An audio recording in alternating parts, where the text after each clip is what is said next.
Hola, hola, buenas noches a todos. Mi nombre es Cecilia Costa y les doy la bienvenida al Formando Experiencias con el ISBL, un espacio donde la seguridad industrial y la salud ocupacional se convierte en una conversación cercana, útil y sobre todo aplicada a la realidad.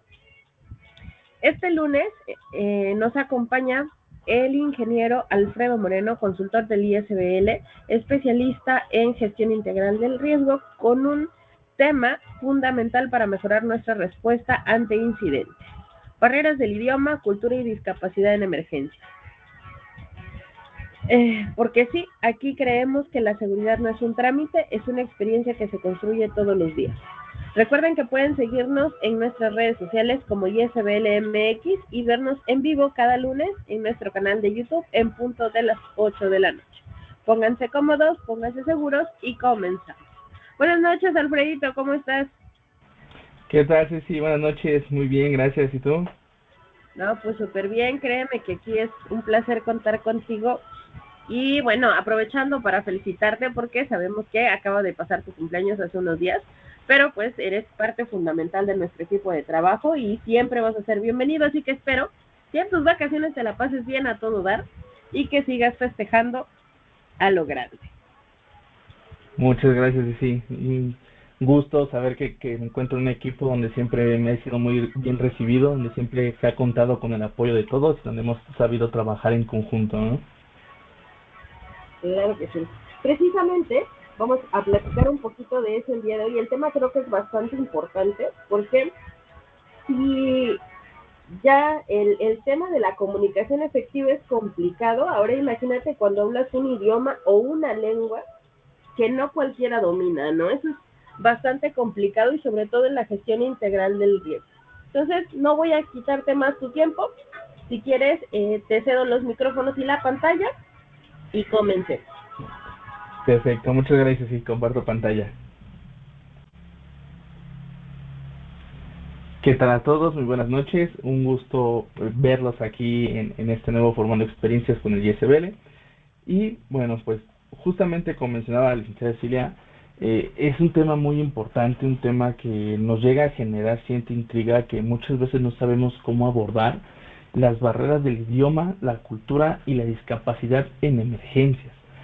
En este tema vamos a abordar justamente cómo gira en torno a la identificación de obstáculos que se llegan a dificultar la atención efectiva durante una emergencia, específicamente en personas que viven con algún tipo de discapacidad permanente a una comunidad que llegan a pertenecer a una comunidad lingüística minoritaria o cuya cultura no ha sido contemplada en los protocolos convencionales de protección civil, ¿no? Muchas veces en nuestro inmueble llegamos a tener alguna persona con problemas para poderse mover, problemas visuales y todo esto justamente no sabemos nosotros cómo manejarlos. En nuestros programas de protección civil no se contempla cómo poder actuar, cómo poder apoyar a las personas para esta situación. En el plan de atención a emergencias es muy importante que tengamos considerado esto, porque esto nos va a permitir salvar más vidas de las que ya estamos salvando en caso de una emergencia. En este punto nosotros vamos a enfocar un poquito más en el lado del sismo, ¿no? Que es algo que estamos muy propensos, que ya por las fechas en las que estamos, pues ya nos estamos preparando justamente para septiembre, para nuestro simulacro que se viene. Entonces creo que es muy importante que podamos abordar esto y que podamos saber cómo poder apoyar a las personas y hacer un poco más de concientización en este tema que quizá muchas veces se queda muy arraigado y que no hemos podido perderle el tabú, quizás, si se llega a manejar de esa forma. Entonces es algo muy importante. ¿Cuál va a ser nuestro objetivo primordial de todo esto? Bueno, pues como lo dijimos, ¿no? Vamos a fomentar la concientización sobre la importancia de implementar medidas inclusivas y accesibles para la protección de los grupos vulnerables, con especial énfasis en las personas con discapacidad.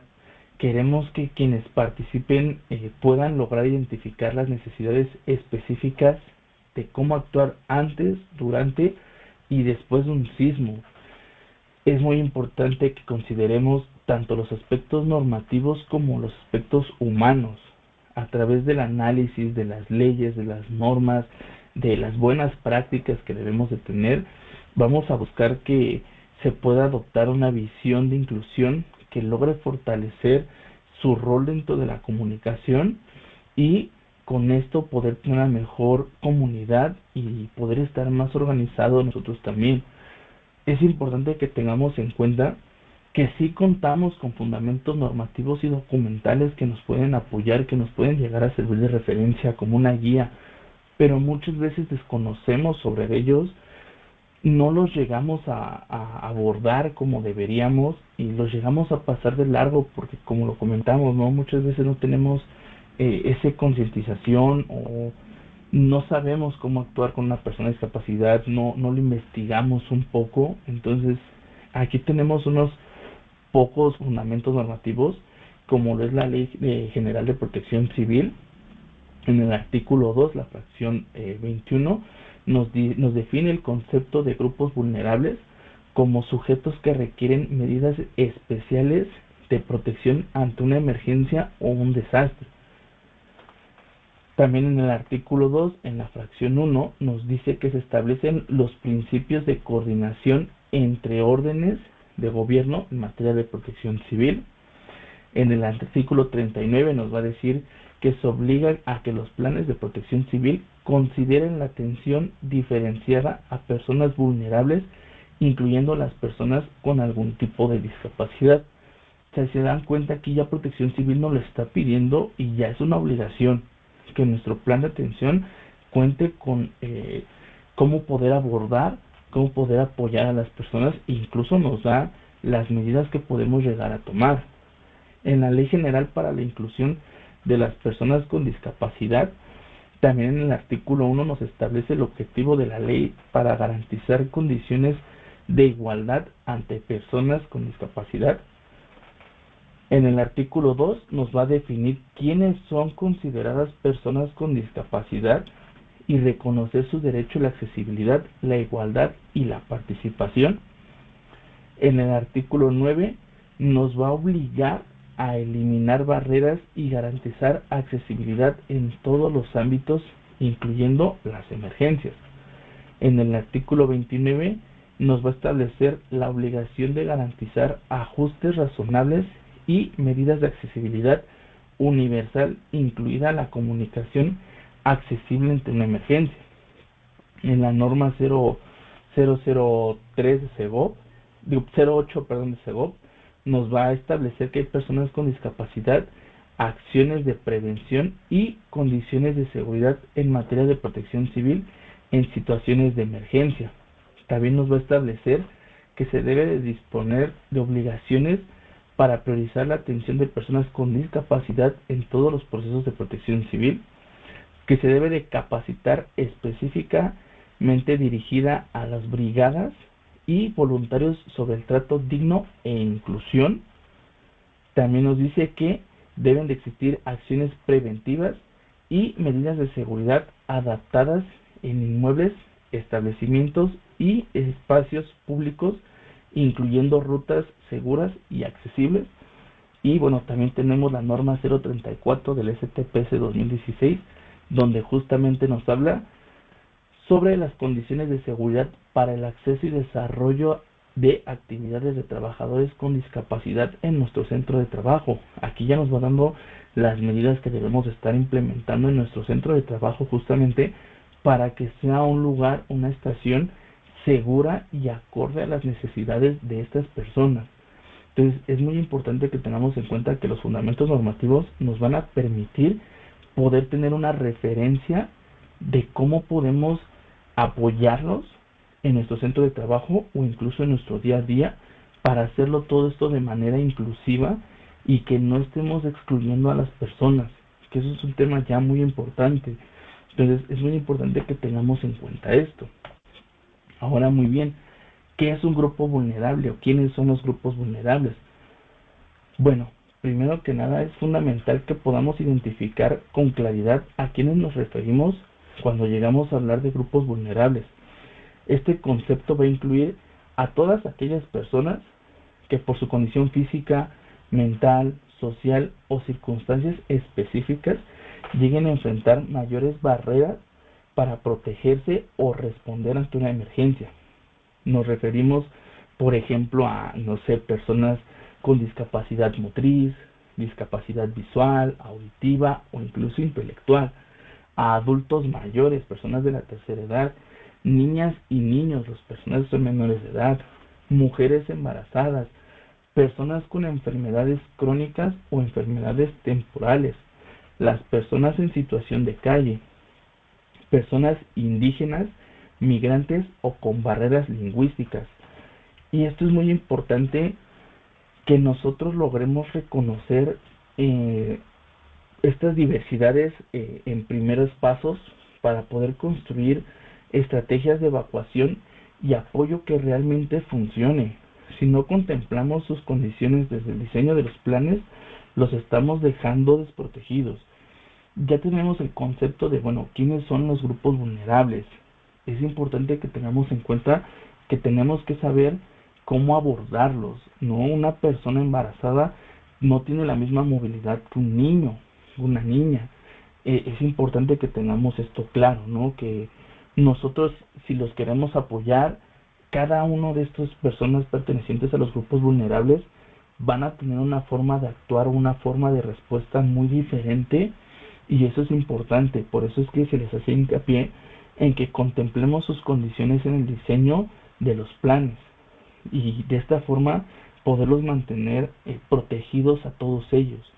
Entonces, eso es algo muy importante y es bueno que lo tengamos en cuenta y que empecemos a hacer la concientización en este aspecto. Ahora, muy bien, ¿qué es una discapacidad o qué se define como discapacidad? Bueno, pues la discapacidad es una condición que nos va a limitar la autonomía o funcionalidad de una persona. Esta puede llegar a ser física, sensorial, intelectual o derivada de una enfermedad sin cura. Pero más allá de la condición individual, es el entorno el que muchas veces se convierte en una principal barrera para esto. Si los espacios no están adaptados o la información es accesible a las personas con discapacidad, queda en desventaja. Es importante que tengamos en cuenta y que sepamos que en México el 4.9% de la población vive con una discapacidad permanente. Esto equivale a que millones de personas que requieren medidas específicas para su seguridad durante una emergencia, no se va a tratar únicamente de brindar apoyos aislados, sino de fomentar los entornos para que todos puedan participar en igualdad de condiciones. Todos conocemos a alguna persona que pertenece a estos grupos, que tiene una discapacidad motriz, alguna discapacidad visual, alguna discapacidad intelectual, y a pesar de que tenemos el trato con ellos, que convivimos todo el tiempo con ellos, en ocasiones no sabemos cómo atenderlos o cómo apoyarlos en una emergencia. Y eso es algo que no hemos generado la concientización y que nunca se nos ha preparado, nunca se nos ha enseñado el cómo. Entonces es importante que tengamos en cuenta pues justamente este punto, que es una discapacidad, cómo nos podemos apoyar, cómo podemos atenderlos también a ellos, ¿no? Ahora, ¿qué es una discapacidad física? Bueno, pues una discapacidad física o motriz va a hacer referencia a la limitación en el movimiento, ya sea total o parcial. Las personas que llegan a tener este tipo de discapacidad pueden llegar a utilizar sillas de ruedas, muletas, prótesis, férulas o hasta bastones. Durante una emergencia, las barreras arquitectónicas como escaleras sin rampa, puertas angostas o pisos irregulares pueden poner en riesgo su vida.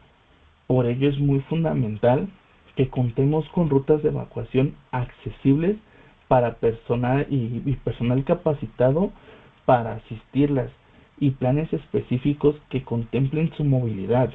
Además, debemos de evitar obstruir espacios designados para su tránsito o permanencia. La empatía y la previsión pueden marcar gran diferencia entre la seguridad y la exclusión. En México, una de cada 52 personas tiene una discapacidad física o discapacidad motriz.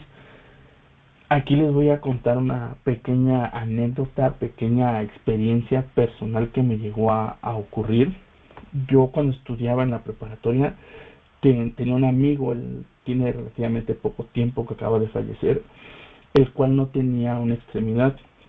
Nosotros nos encontrábamos en la escuela en un tercer piso, sonó el alertamiento sísmico y los directivos, prefectos, no supieron cómo actuar y cómo apoyar a mi compañero.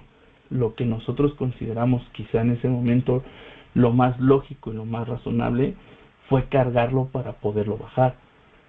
En ese momento no supimos, no sabíamos si fue algo bueno, si fue algo malo que nosotros hiciéramos eso. Lo único que nos preocupó fue poder ayudar a mi compañero para que se encontrara en una zona segura y estuviera con nosotros y no dejarlo. ¿Cuántas veces hemos visto hasta videos donde ocurren ese tipo de situaciones y dejan a las personas, dejan a los niños, a las mujeres embarazadas, a las personas de la tercera edad y justamente no saben cómo actuarlos y cómo poderlos abordar, ¿no? Entonces es importante que tengamos en cuenta que una discapacidad física o motriz va a limitar mucho el cómo van a poder ellos evacuar en una situación de emergencia y que entre mejor estructurado esté nuestro inmueble, más fácil para ellos va a poder ser, al igual que para nosotros. Ahora, muy bien, ¿qué es una discapacidad auditiva? Bueno, pues las personas con discapacidad auditiva llegan a enfrentar dificultades para percibir alertas sonoras como llegan a ser las sirenas, las alarmas o anuncios por altavoces. Esto va a representar un riesgo alto en caso de emergencias, específicamente si la información no es reforzada visualmente. Es importante que nosotros incorporemos sistemas de alerta visual como luces intermitentes, algún mensaje en pantallas que tengamos o indicadores gráficos que nos permitan a las personas con discapacidad visual lograrlo percibir. Asimismo, también es recomendado que el personal de brigada conozca el lenguaje básico de señas o al menos utilice gestos claros para poderse comunicar durante una evacuación. También se debe de facilitar el acceso a información escrita durante y después del evento. La inclusión comunicativa es esencial para garantizar la respuesta oportuna. En México, una de cada 83 personas tiene discapacidad auditiva. Es importante que tengamos en cuenta estos números para que podamos ir viendo cuántas personas llegamos a ser en el país y cómo en un pequeño grupo de población de una colonia, de un fraccionamiento, podemos encontrar y tener a personas con discapacidades. Entonces es importante que nosotros empecemos a hacer ese tipo de concientización ahí. Ahora, ¿qué es la discapacidad visual? También, bueno, pues las personas con discapacidad visual también llegan a enfrentar retos significativos en situaciones de evacuación, específicamente en entornos desconocidos o con obstáculos. Para ellas, el tacto, la memoria espacial y la orientación auditiva son herramientas clave. Por ello es indispensable que las rutas de evacuación estén libres de todo objeto, que estén bien señalizadas con marcas táctiles o con guías podotáctiles y que se les ofrezca asistencias físicas cuando lo requieran.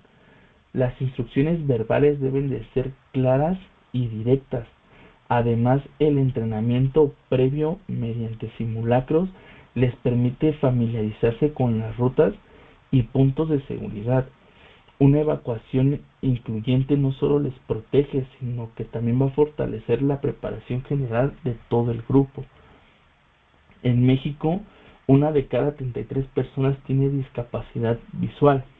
Nos hicimos un poco de énfasis en las personas con discapacidad auditiva, discapacidad visual y discapacidad motriz. Esto no porque excluyamos a los otros grupos, pero en nuestro centro de trabajo o en nuestro día a día son con las personas que más llegamos a convivir y que es importante que tengamos en cuenta este tipo de situaciones y que nosotros también estemos preparados y capacitados para poder apoyar a las personas. De aquí los que estamos el día de hoy, no sé cuántas personas saben hablar lenguaje de señas, o saben escribir o leer braille. Son lenguas que debemos de aprender para en una emergencia podernos comunicar. Si nosotros mismos, en caso de un sismo, nos llegamos a alterar y buscamos la manera de correr, ahora imagínense ustedes una persona que tiene dificultades visuales o auditivas que únicamente está viendo correr a la gente, una persona con discapacidad motriz que ve como todos sus compañeros están yendo y lo están dejando. Es importante que tengamos en cuenta esto, que si, no sé, el encargado, el jefe, en una emergencia corre y eso que a él puede ver por dónde va a correr, él está escuchando el alertamiento sísmico, imagínense la persona que no ve y que únicamente está escuchando el ruido, o la persona que no escucha y únicamente está viendo a todos correr.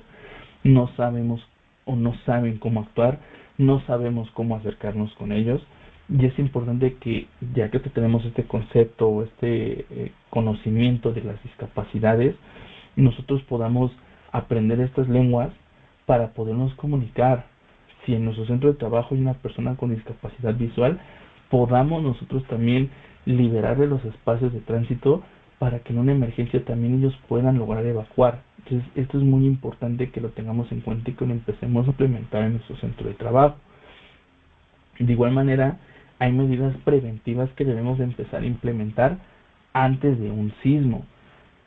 Al igual que las mochilas que llegamos a tener de emergencia, pues también para las personas con discapacidades debemos de contar con una mochila.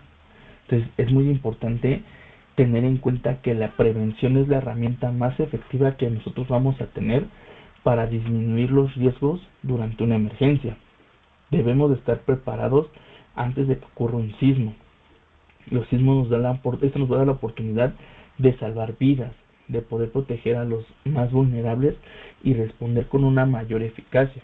Este principio es aún más importante cuando hablamos de personas que enfrentan barreras físicas, sensoriales, comunicativas o culturales. Cada paso que demos con anticipación, desde conocer las necesidades específicas de nuestra comunidad hasta lograr ajustar los protocolos de evacuación, nos van a representar una inversión en seguridad y en justicia social. Una de las herramientas más importantes en esta etapa es justamente la mochila de emergencia adaptada. Este es un recurso que se debe de personalizar de acuerdo con las necesidades de cada persona. Esta mochila no solo debe de contener los suministros básicos, sino también apoyos específicos para personas con discapacidad, como ayudas técnicas, medicamentos o algún tipo de material de comunicación. En la siguiente diapositiva vamos justamente a abordar este punto, ¿no? ¿Cuál es el contenido básico de la mochila? Bueno, pues si tenemos alguna persona con discapacidad motriz o movilidad reducida, es importante que tengamos algún repuesto de partes esenciales del equipo de movilidad. En dado caso de que tengamos sillas de ruedas, bueno, pues la llave Allen, los tornillos que estas llegan a ocupar, ¿no? Las muletas también los llegan a ocupar. Guantes para proteger las manos para las personas que utilizan la silla de ruedas.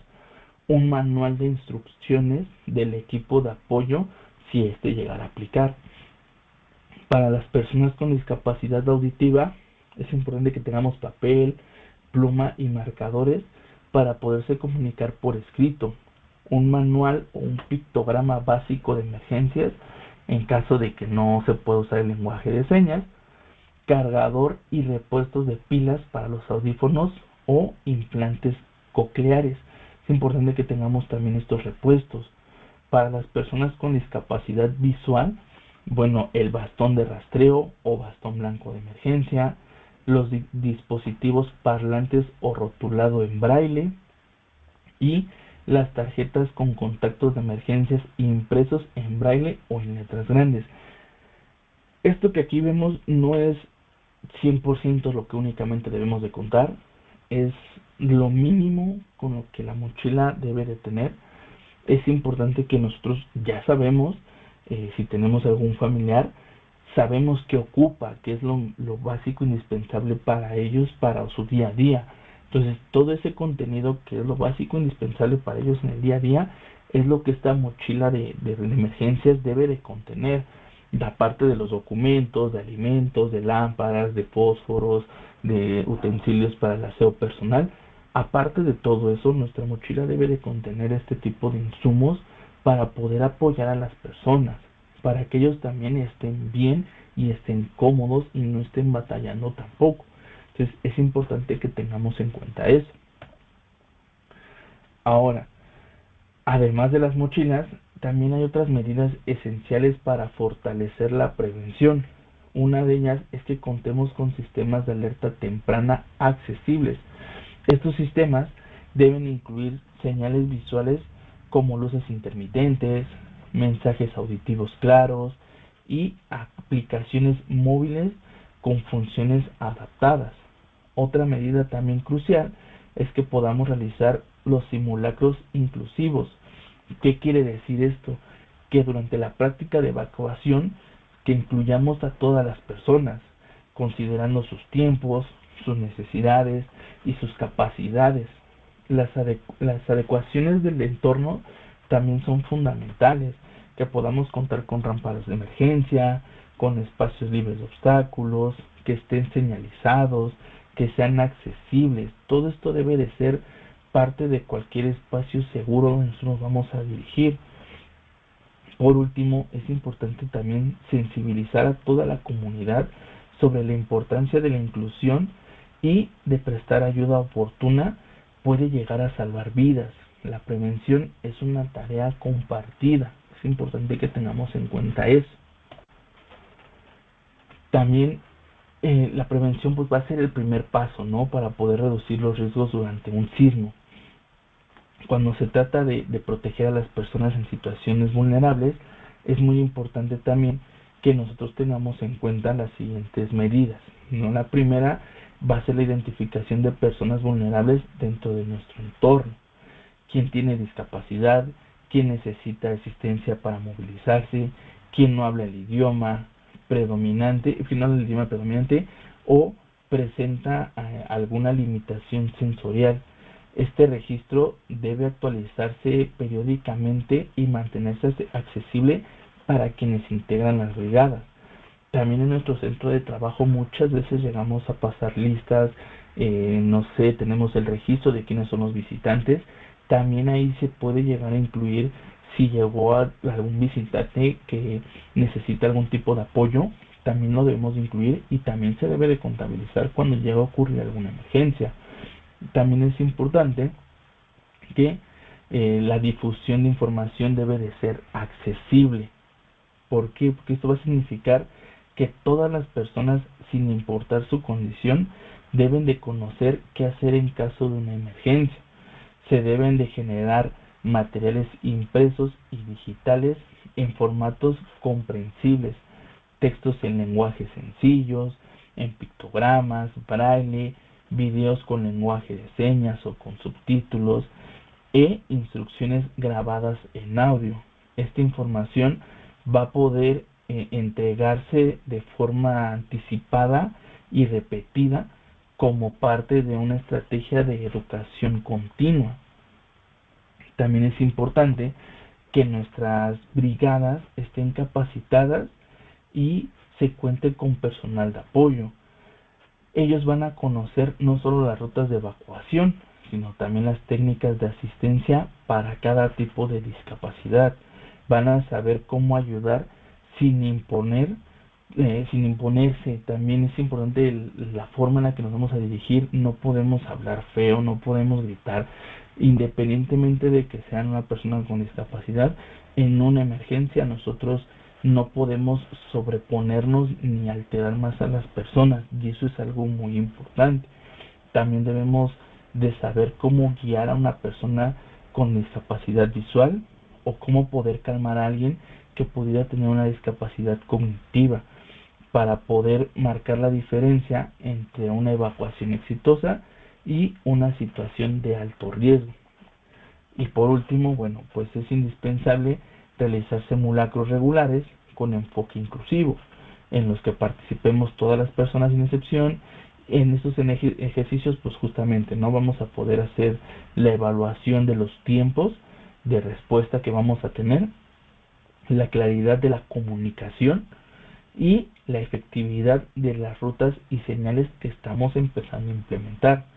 Cada simulacro debe de ser una oportunidad para poder detectar fallas y poder fortalecer la cultura de la prevención. Hay que prepararnos antes, es lo que nos va a permitir proteger a todos durante y después de un sismo. Ahora, muy bien, también tenemos que tener diagnósticos de accesibilidad. Antes de un sismo va a ser vital el que podamos realizar un diagnóstico de accesibilidad de nuestro entorno, saber si las rutas son las adecuadas, si nuestras señaléticas cumplen aparte de la normatividad que nos aplica, pero si estas les van a funcionar a alguna persona que las tenga que llegar a leer en braille, si nuestra estructura está informada. Hay que hacer una evaluación de las rutas de evacuación, son transitables con silla de ruedas, si llega a pasar una persona con muletas le va a permitir el poder transitar por ahí, nuestro punto de reunión tiene sombra, cuenta con asientos, qué tan visible es para las personas, qué tan fácil va a poder ser el acceder o llegar a este punto de reunión, nuestros medios de comunicación. Vamos a tener alternativas accesibles, textos grandes, en braille, en pictogramas que nos permitan comunicarnos. Este análisis nos va a permitir identificar barreras y corregirlas antes de que ocurra una emergencia. Toda la información previa al sismo la debemos de difundir de manera accesible.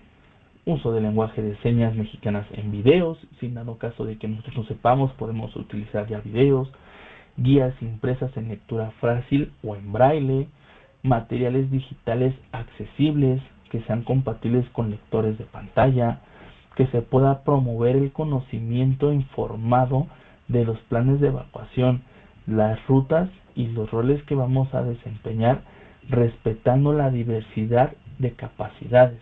Es importante que tengamos en cuenta todo esto y en nuestro diagnóstico lo empecemos a implementar, lo empecemos a evaluar para poder saber, ahora sí, cuáles son nuestras acciones durante un sismo, cómo vamos a responder.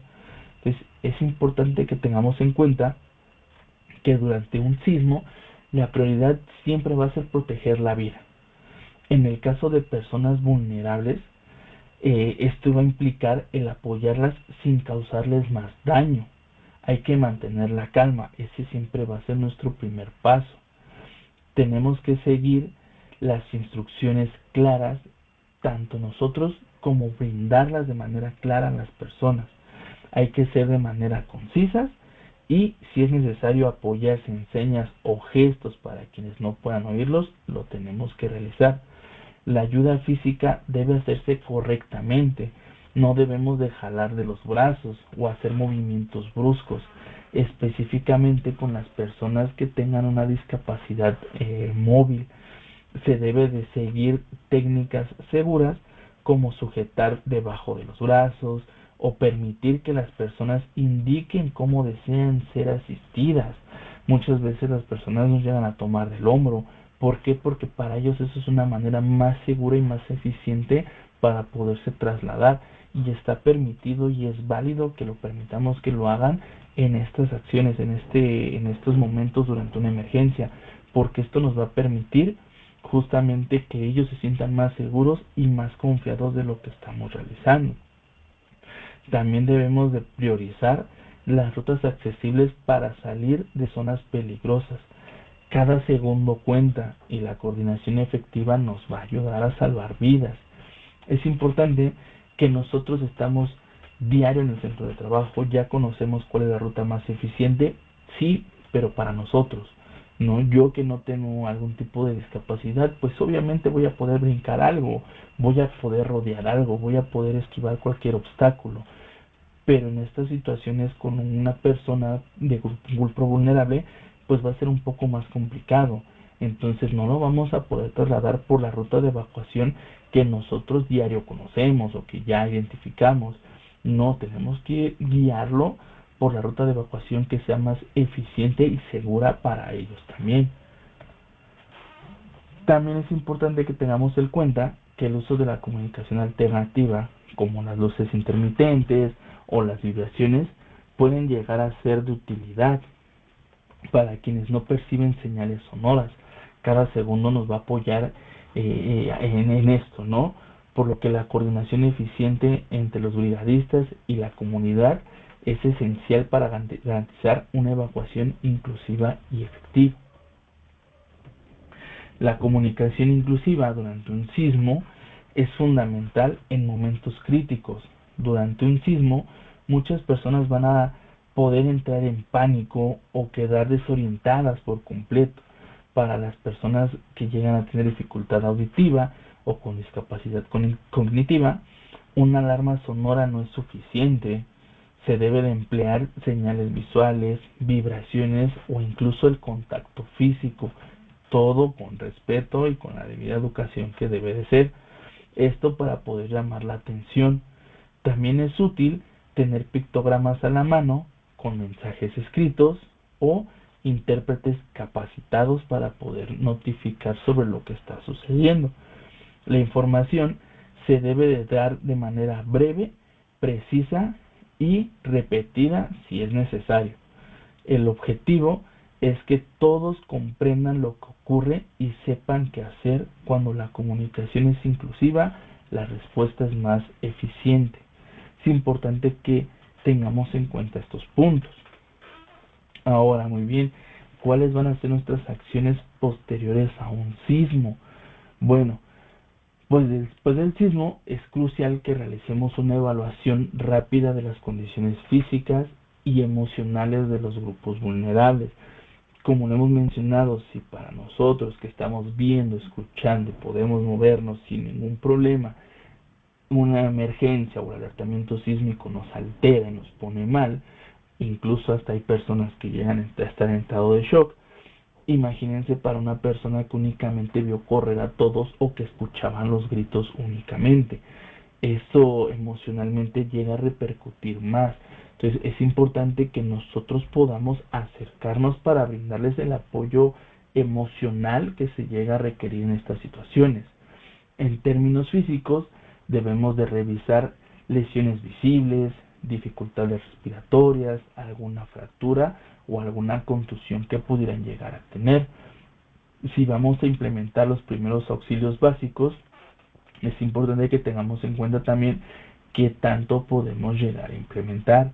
Como bien sabemos, no podemos llegar nosotros a ofrecer primeros auxilios a una persona que no quiere. Entonces es importante que siempre preguntemos, sepamos cómo decirles si les podemos brindar primeros auxilios, o si llegan a necesitar primeros auxilios, es importante que también sepamos cómo preguntarlos y cómo acercarnos. Desde el punto de vista psicológico, es necesario brindar apoyo emocional. Muchas personas pueden experimentar estados de shock, ansiedad o incluso pánico. Escuchar efectivamente, hablar con voz tranquila y ofrecer seguridad emocional son prácticas claves para poder contener las reacciones traumáticas que se pudieran llegar a presentar durante esta situación. Además del apoyo psicológico y emocional, las acciones posteriores a un sismo deben de extenderse a acompañamiento sostenido. Es importante establecer espacios temporales seguros para personas que se tengan que desplazar, que consideren accesibilidad, se lleguen a considerar accesibilidades físicas, baños adaptados y zonas de tranquilidad para personas con autismo o ansiedad. También se debe de garantizar que la ayuda humanitaria como alimentos y medicamentos estén clasificados y adaptados. Por ejemplo, etiquetas en braille o con colores de contraste.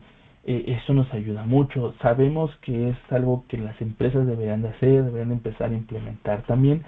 Sí, pero no lo están haciendo.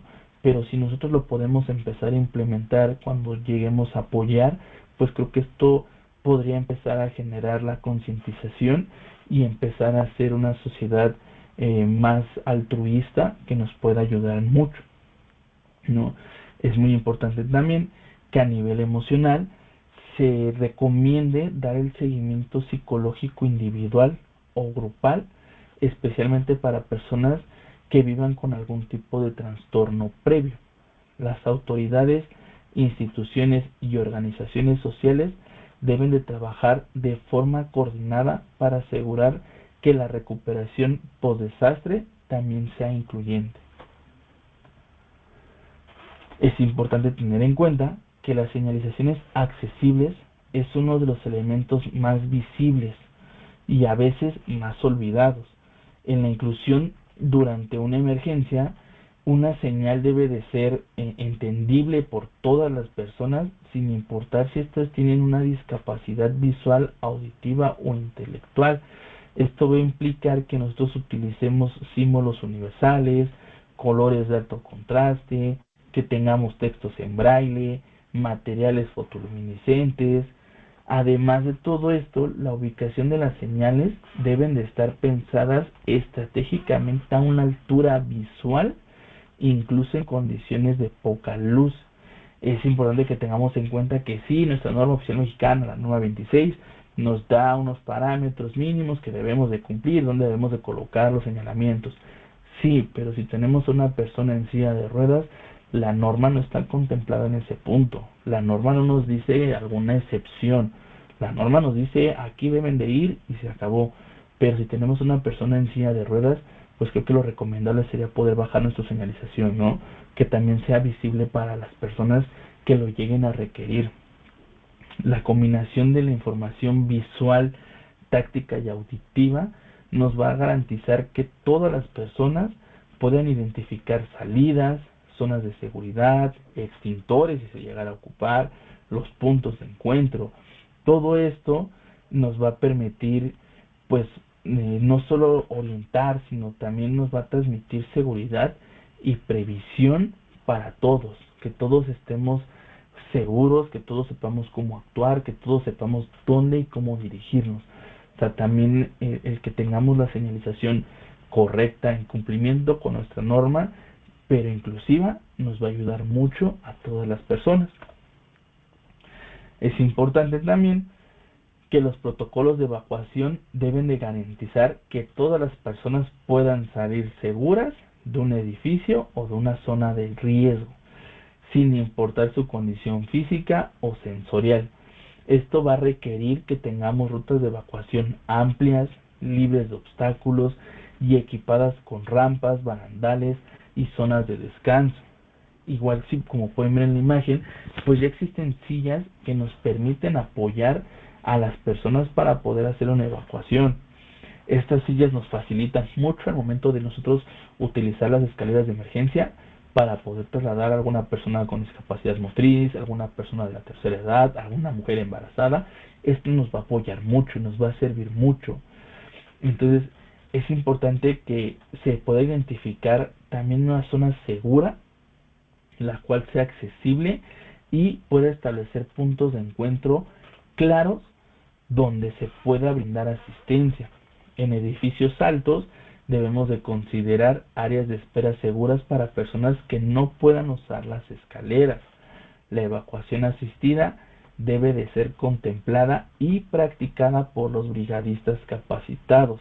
Estos protocolos nos van a apoyar a poder salvar vidas y van a promover un espacio de equidad y seguro para todos.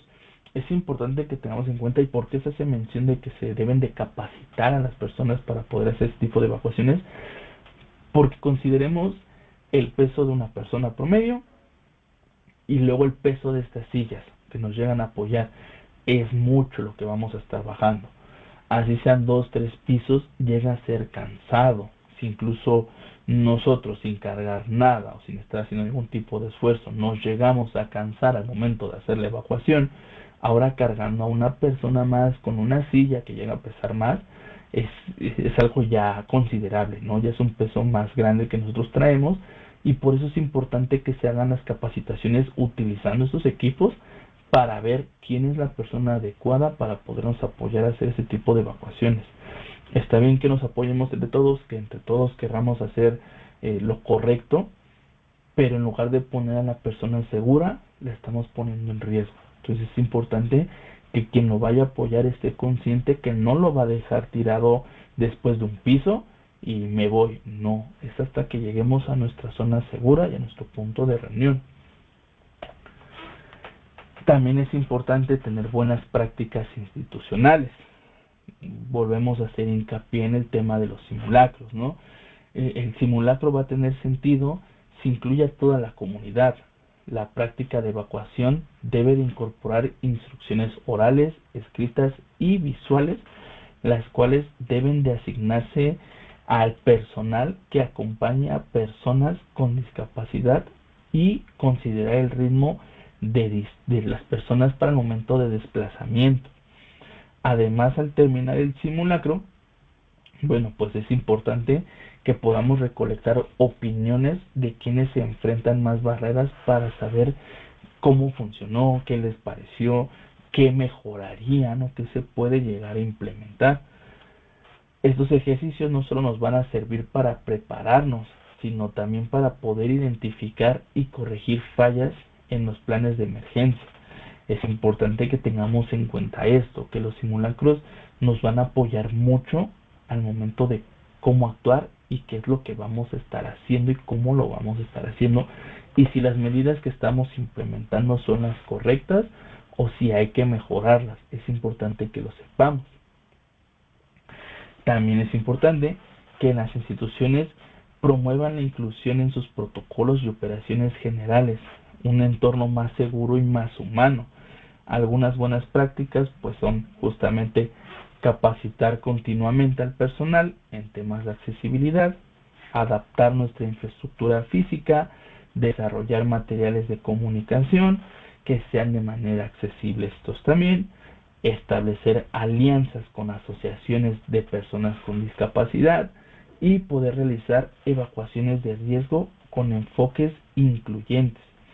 Es importante incluir la diversidad en la planificación, no solo como una obligación legal o ética, no lo veamos únicamente por ese lado, sino como una estrategia, algo humano que vamos a empezar a implementar en nuestra empresa, en nuestro inmueble o en nuestro mismo hogar.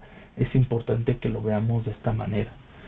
Y bueno, pues con esto vamos a cerrar formando experiencias, que generemos esa concientización, que apoyemos a las personas que lo requieran, que siempre estemos en la disponibilidad de seguir aprendiendo, no nos cerremos a dejar las cosas como las conocemos.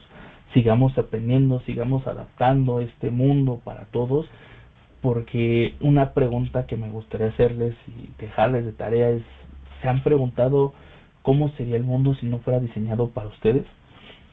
¿Se han puesto a pensar que tenemos escaleras para llegar a todos lados, pero hay personas que tienen silla de ruedas y que estas no las pueden ocupar? Es importante que justamente concienticemos esa parte, ¿no? Que adaptemos este mundo para todas las personas y no excluyamos a ninguna. Eso será todo de mi parte, Ceci. Muchas gracias. No, hombre, qué buen tema, sobre todo porque no sabemos hasta que no nos pasa o hasta que no estamos en la situación de que tenemos un familiar, un amigo o una persona en esta situación y que nos vemos limitados por todo este mundo que, bien lo dices, no está diseñado para ellos, ¿no? Sí, justamente hasta que no nos pasa, hasta que no conocemos a alguien, no tenemos a alguien en la familia, pues no sabemos cómo actuar, y hasta que llega esta situación es justamente cuando ya queremos abordarlo, cuando queremos investigar todo, cuando pues justamente creo que lo podemos hacer con anticipación, ¿no? O sea, estamos preparando desde antes para nosotros mismos también empezar a concientizar a las demás personas.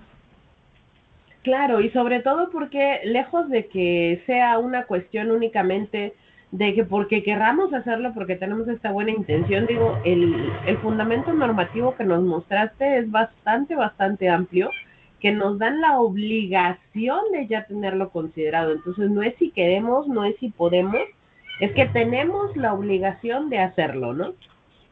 Sí, justamente ya es una obligación que lamentablemente muchos centros de trabajo, muchos lugares, plazas comerciales, incluso si lo queremos ver de esta forma, no lo implementan y no lo aplican porque lo ven como un gasto al cual no le ven sentido muchas veces, lo cual está mal, ¿no? O sea, es importante que si ya lo tenemos como obligación, pues lo empecemos a hacer y porque justamente como lo vimos, pues también los números que tenemos, aunque quizás se consideren pocos, pero va en crecimiento todo esto y es importante que lo adaptemos. No, no son pocos, sí son un montón, o sea, 1 de cada 100. O sea, si ya lo pones en perspectiva, sí está bastante fuerte los números que manejas. Pero bueno, vamos a invitar a todo el público que nos escucha que si tiene alguna duda, alguna pregunta, pues se comunique con nosotros a los correos, ya saben, formacion@isbl.mx o al 55 73 44 61 50 vía WhatsApp por si llegan a tener alguna duda. Entonces, mi estimadísimo, muchísimas gracias. Creo que fue un tema bien importante y que pocas veces lo hemos tocado y que se merece toda la seriedad y la responsabilidad del mundo para tratarlo, ¿no? Porque no estamos conscientes de que lo ocupamos hasta cuando ya lo ocupamos realmente. Sí, justamente hasta que ya lo tenemos que ocupar es cuando ocupamos toda esta información, ¿no? O investigamos. Ciertamente. Y bueno, pues muchísimas gracias a toda la gente que nos escucha. Así llegamos al final de este episodio de este Formando Experiencias con el ISBL.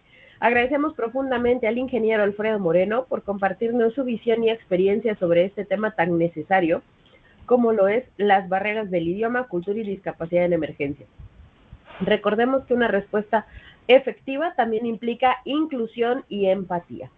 Gracias al equipo del ISBL por estar en ese momento con nosotros, Jacqueline Osornio y Ernesto Rodríguez por hacerlo posible.